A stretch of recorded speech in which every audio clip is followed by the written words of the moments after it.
Welcome to Verse Breakdown. My name is Ewaenruwa, and the verse for today is Matthew chapter 24, verse 31, where Jesus Christ told us, "And he shall send his angels with a great sound of a trumpet, and they shall gather together his elect from the four winds, from one end of heaven to the other." Jesus Christ was making a connection, in a sense, between what was going to happen in the future and what had already happened in the past. Because in Numbers chapter 10, God told Moses to create two trumpets. And when those two trumpets were to be sounded or blown, then the Israelites were to assemble themselves. They were to gather together to stand before God. That is, God was in a sense present before them once they were to assemble like that. And similarly, when the gospel message is preached, and we gather ourselves together before it, then it's like we're standing before it and the trumpet has sounded us together. If you read Isaiah chapter 11 verse 12, the fact that God's children are going to be gathered was described there. And there Isaiah the prophet said, "And he shall set up an ensign for the nations, and shall assemble the outcasts of Israel, and gather together the dispersed of Judah from the four corners of the earth." See also Zephaniah chapter 2 verse 1, where Zephaniah the prophet had also said, "Gather yourselves together, yea, gather together, O nation not desired," and so on and so forth. The nation not desired, by the way, refers to the fact that the children of God are not only in the minority, but they're generally not liked by many people because of their righteousness, which we've made other verse breakdowns and sermons in a place to fear God to explain.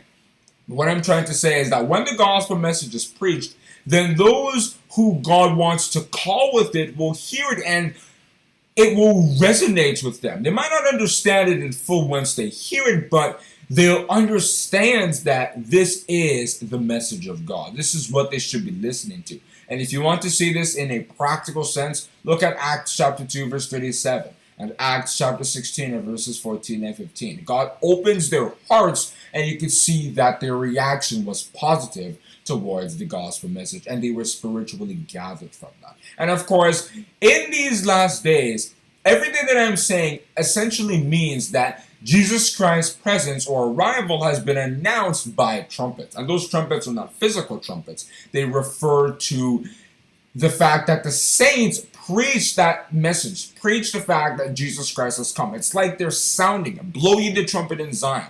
If you read Joel chapter 2 verse 1, that's kind of what they're doing, and we are expected to stand before it. Just as how when a king were to be present in a congregation, people would get ready for it. Trumpets would be sounded so that when the king's present, everybody is focused. Everybody is paying attention. Everybody's honoring and praising the king with "Long live the king" and whatever else you're expected to say.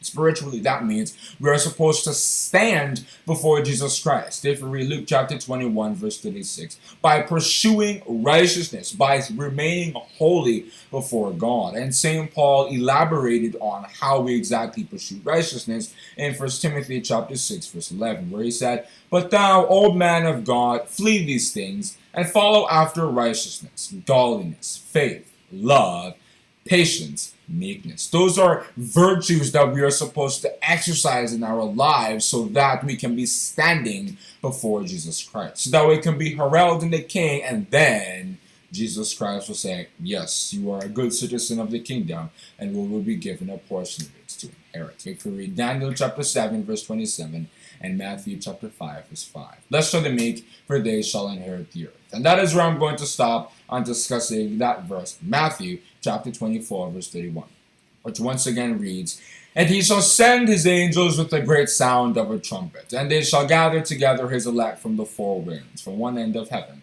to the other."